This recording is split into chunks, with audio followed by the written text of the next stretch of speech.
ಮೊದಲನೇದಾಗಿ ಎಲ್ರಿಗೂ ಅಂತಾರಾಷ್ಟ್ರೀಯ ಮಹಿಳಾ ದಿನದ ಶುಭಾಶಯಗಳು. ಹೆಣ್ಣು ಎಂದಿಗೂ ಅಬಲೆಯಲ್ಲ, ಸಬಲೆ ಎಂದು ಅನೇಕ ಸಲ ಸಾಬೀತುಪಡಿಸಿದ್ದಾರೆ. ರಾಜಕಾರಣಿಯಾಗಿ, ವಿಜ್ಞಾನಿಯಾಗಿ, ಶಿಕ್ಷಕಿಯಾಗಿ, ಪತ್ರಕರ್ತೆಯಾಗಿ, ಅಭಿನೇತ್ರಿಯಾಗಿ, ಸೈನ್ಯದಲ್ಲಿ ವೀರ ವನಿತೆಯಾಗಿ, ಹೀಗೆ ಹೇಳುತ್ತಾ ಹೋದರೆ ಪಟ್ಟಿ ಬೆಳೆಯುತ್ತಾ ಹೋಗ್ತದೆ. ಮಹಿಳೆ ಕೇವಲ ಅಡಿಗೆ ಮನೆಗೆ ಸೀಮಿತವಲ್ಲದೆ ಬೆಳೆದು ಜಗತ್ತಿನ ಎದುರು ಗಟ್ಟಿಗಿತ್ತಿಯಾಗಿ ನಿಲ್ತಿದ್ದಾಳೆ. ಈಗ ಅದೇ ರೀತಿಯಲ್ಲಿ ಇತ್ತೀಚೆಗೆ ಬಿಡುಗಡೆಯಾದ ರಾಣಿ ಮುಖರ್ಜಿ ಮುಖ್ಯ ಪಾತ್ರದಲ್ಲಿ ಅಭಿನಯಿಸಿದ ಮರ್ದಾನಿ 3 ಚಿತ್ರದಲ್ಲಿ ಬೆಂಗಳೂರಿನ ನಟಿ ಮಲ್ಲಿಕಾ ಪ್ರಸಾದ್ ಅವರ ವಿಲನ್ ಅಭಿನಯ ಕೇವಲ ಪುರುಷರಿಗೆ ಮಾತ್ರವಲ್ಲ, ಮಹಿಳೆಯೂ ಎಂಥದ್ದೇ ಪಾತ್ರವನ್ನು ನಿರ್ವಹಿಸಬಲ್ಲಳು ಎಂಬುದಕ್ಕೆ ಸಾಕ್ಷಿ ಎಂಬಂತಿದೆ. ಕಳೆದ ಜನವರಿ 30ರಂದು ಬಿಡುಗಡೆಯಾದ ಮರ್ದಾನಿ 3 ಚಿತ್ರ ಇಡೀ ರಾಷ್ಟ್ರಾದ್ಯಂತ ಮೆಚ್ಚುಗೆಯನ್ನು ಗಳಿಸಿದೆ. ಮುಖ್ಯ ಪಾತ್ರದಲ್ಲಿ ನಟಿಸಿರುವ ರಾಣಿ ಮುಖರ್ಜಿ ಅವರಿಗೆ ವಿರೋಧಿ ಶಕ್ತಿಯಾಗಿ ನಿಲ್ಲುವ ಮಲ್ಲಿಕಾ ಪ್ರಸಾದ್ ಅವರು ಅಮ್ಮ ಎನ್ನುವ ಗಟ್ಟಿ ಪಾತ್ರವನ್ನು ನಿರ್ವಹಿಸಿದ್ದಾರೆ. ಈ ಹಿಂದೆ ಬಂದಿದ್ದ ಮರ್ದಾನಿ ಪಾರ್ಟ್ 1 ಮತ್ತು ಪಾರ್ಟ್ 2ಗೆ ಪೂರಕವೆಂಬಂತೆ ಕಥೆಯನ್ನು ಹೆಣೆಯಲಾಗಿದೆ. ರಾಣಿ ಮುಖರ್ಜಿ ಶಿವಾನಿ ಶಿವಾಜಿ ರಾಯ್ ಎಂಬ ಪೊಲೀಸ್ ಅಧಿಕಾರಿಯ ಪಾತ್ರದಲ್ಲಿ ಕಾಣಿಸಿಕೊಂಡಿದ್ದಾರೆ. ಸಿನಿಮಾದ ಮುಖ್ಯ ಕಥಾ ಹಂದರವೇ ಮಹಿಳೆಯರ ಮೇಲಿನ ಹಿಂಸೆ, ಮಾನವ ಕಳ್ಳ ಸಾಗಣೆ ಮತ್ತು ಮಕ್ಕಳ ಮೇಲಿನ ಹಿಂಸೆ. ಸಿನಿಮಾದಲ್ಲಿ ಮುಖ್ಯವಾಗಿ ಮಕ್ಕಳ ಅಪಹರಣವನ್ನೇ ಹೆಚ್ಚಾಗಿ ತೋರಿಸಲಾಗಿದೆ. ಟರ್ಕಿಯ ಭಾರತೀಯ ರಾಯಭಾರಿ ಐಂದ್ರನಿಲ್ ಭಟ್ಟಾಚಾರ್ಯ ಅವರ ಮಗುವನ್ನು ಅಪಹರಣಕಾರರು ತಮಗೆ ಅರಿವು ಇಲ್ಲದಂತೆ ಕಿಡ್ನಾಪ್ ಮಾಡ್ತಾರೆ. ಆಗ ಅಲ್ಲಿಯವರೆಗೆ ಕೇವಲ ಸಂಖ್ಯೆಗಷ್ಟೇ ಕಾಣೆಯಾದವರ ಅಂಕಿಅಂಶಗಳನ್ನು ಸೀಮಿತ ಮಾಡಿದ್ದ ನಮ್ಮ ವ್ಯವಸ್ಥೆ ತುರ್ತು ಪರಿಸ್ಥಿತಿ ಎಂಬಂತೆ ಪೊಲೀಸರ ಮೇಲೆ ಒತ್ತಡ ಹಾಕತ್ತೆ.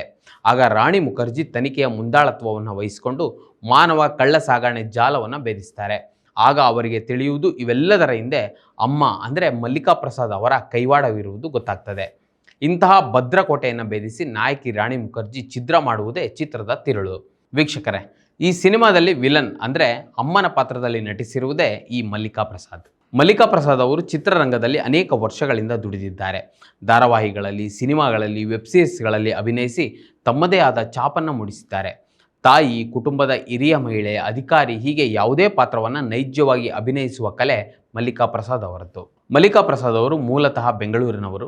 ತಮ್ಮ ಬಾಲ್ಯ ಮತ್ತು ಪದವಿ ಶಿಕ್ಷಣವನ್ನೆಲ್ಲ ಬೆಂಗಳೂರಿನಲ್ಲಿಯೇ ಮುಗಿಸಿದ್ದಾರೆ.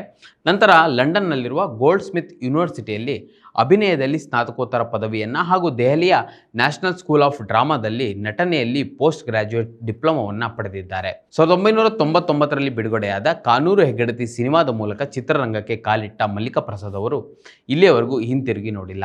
ಅದಾದ ನಂತರ ಗುಪ್ತಗಾಮಿನಿ ಎಂಬ ಚಿತ್ರದಲ್ಲಿ ಮುಖ್ಯ ಪಾತ್ರಗಳಲ್ಲಿ ಕಾಣಿಸಿಕೊಂಡಿದ್ದಾರೆ ಹಾಗೂ ಅನೇಕ ಧಾರಾವಾಹಿಗಳಲ್ಲಿ ಕಾಣಿಸಿಕೊಂಡಿದ್ದಾರೆ. ಈಗ ಇತ್ತೀಚೆಗೆ ಬಿಡುಗಡೆಯಾಗಿರುವ ಮರ್ದಾನಿ 3 ಚಿತ್ರದಲ್ಲಿ ಅಮ್ಮನ ಪಾತ್ರದಲ್ಲಿ ಅಂದರೆ ಸಿನಿಮಾದ ವಿಲನ್ ಪಾತ್ರದಲ್ಲಿ ಕಾಣಿಸಿಕೊಂಡ ಮಲ್ಲಿಕಾ ಪ್ರಸಾದ್ ಪಾತ್ರ ಎಲ್ಲರ ಮೆಚ್ಚುಗೆಗೆ ಕಾರಣವಾಗಿದೆ. ಎಷ್ಟೇ ದೊಡ್ಡ ವಿಲನ್ ಆಗಿದ್ರು ಅಂದರೆ ಪವರ್ಫುಲ್ ನೆಗೆಟಿವ್ ಪಾತ್ರಗಳು ಕೇವಲ ಪುರುಷರಿಗಷ್ಟೇ ಅಲ್ಲ, ಮಹಿಳೆಯೂ ಅಭಿನಯಿಸಬಹುದು ಎಂಬುದನ್ನು ಮಲ್ಲಿಕಾ ಪ್ರಸಾದ್ ಅವರು ಸಾಬೀತುಪಡಿಸಿದ್ದಾರೆ. ಇಡೀ ಸಿನಿಮಾದಲ್ಲಿ ಜೋರಾಗಿ ಕೂಗಾಡದೆ ತನ್ನ ನಗು ಮತ್ತು ಸಣ್ಣ ರಿಯಾಕ್ಷನ್ಗಳ ಮೂಲಕವೇ ಪಾತ್ರಕ್ಕೆ ಜೀವವನ್ನು ತುಂಬಿದ್ದಾರೆ. ಈ ಸಿನಿಮಾದ ವಿಲನ್ ಪಾತ್ರಕ್ಕಾಗಿ ಜೋಕರ್ ಚಿತ್ರದಿಂದ ಕೆಲವು ಸನ್ನಿವೇಶಗಳನ್ನು ಪ್ರೇರಣೆ ಪಡೆದಿದ್ದೇನೆ ಅಂತ ಮಲ್ಲಿಕಾ ಪ್ರಸಾದ್ ಅವರೇ ಒಂದು ಸಂದರ್ಶನದಲ್ಲಿ ಹೇಳ್ಕೊಂಡಿದ್ದಾರೆ. ನಿನ್ನನ್ನು ದ್ವೇಷಿಸಲು ಇರಲು ಸಾಧ್ಯವೇ ಇಲ್ಲ ಎನ್ನುವ ರೀತಿಯಲ್ಲಿ ದ್ವೇಷಿಸ್ತಾರೆ. ಅಂದರೆ ಮಲ್ಲಿಕಾ ಪ್ರಸಾದ್ ಅವರ ನಟನೆ ಪ್ರೇಕ್ಷಕರ ಮೆಚ್ಚುಗೆಗೆ ಕಾರಣವಾಗಿದೆ. ಮಲ್ಲಿಕಾ ಪ್ರಸಾದ್ ಅವರು ರಂಗಭೂಮಿ ಹಿನ್ನೆಲೆಯಿಂದ ಬಂದವರಾಗಿದ್ದರಿಂದ ಎಂತಹ ಪಾತ್ರಗಳನ್ನೇ ಕೊಟ್ಟರೂ ಸಲೀಸಾಗಿ ನಿರ್ವಹಿಸಬಲ್ಲ ಚಾಣಾಕ್ಷತೆ ಹೊಂದಿದ್ದಾರೆ. ಮೊದಲ ಬಾರಿಗೆ ಮಾಡಿದ ಇಂತಹ ದೊಡ್ಡ ವಿಲನ್ ಪಾತ್ರದಲ್ಲಿ ರಾಷ್ಟ್ರಾದ್ಯಂತ ತಮ್ಮ ಅಭಿನಯಕ್ಕೆ ಮೆಚ್ಚುಗೆಯನ್ನು ಗಳಿಸಿದ್ದಾರೆ. ಮಹಿಳೆ ಎಲ್ಲ ಕ್ಷೇತ್ರಗಳಲ್ಲಿಯೂ ತನ್ನ ಛಾಪನ್ನು ಮೂಡಿಸಬಹುದು ಎಂಬುದಕ್ಕೆ ಮಲ್ಲಿಕಾ ಪ್ರಸಾದ್ ಅವರ ಈ ನಟನೆಯೂ ಒಂದು ಸಾಕ್ಷಿ. ವೀಕ್ಷಕರೇ, ಈ ವಿಡಿಯೋದ ಕುರಿತು ನಿಮಗೇನಿಸ್ತು ಕಮೆಂಟ್ ಮಾಡಿ ತಿಳಿಸಿ. ಮತ್ತು ಇದೇ ರೀತಿಯ ಸಾಕಷ್ಟು ವಿಡಿಯೋಗಳಿಗಾಗಿ ನಮ್ಮ ಈದಿನ.com ಯೂಟ್ಯೂಬ್ ಚಾನಲನ್ನು ಸಬ್ಸ್ಕ್ರೈಬ್ ಮಾಡಿ ಮತ್ತು ನಮ್ಮನ್ನು ಬೆಂಬಲಿಸಿ. ನಮಸ್ಕಾರ. ಮತ್ತಷ್ಟು ವಿಶೇಷ ವಿಡಿಯೋಗಳನ್ನು ನೋಡಲು ಮತ್ತು ಹೊಸ ವಿಡಿಯೋಗಳ ಬಗ್ಗೆ ತಿಳಿಯಲು ಈದಿನ.com ಯೂಟ್ಯೂಬ್ ಚಾನೆಲ್ ಸಬ್ಸ್ಕ್ರೈಬ್ ಮಾಡಿ ಮತ್ತು ಬೆಲ್ ಐಕಾನ್ ಕ್ಲಿಕ್ ಮಾಡಿ.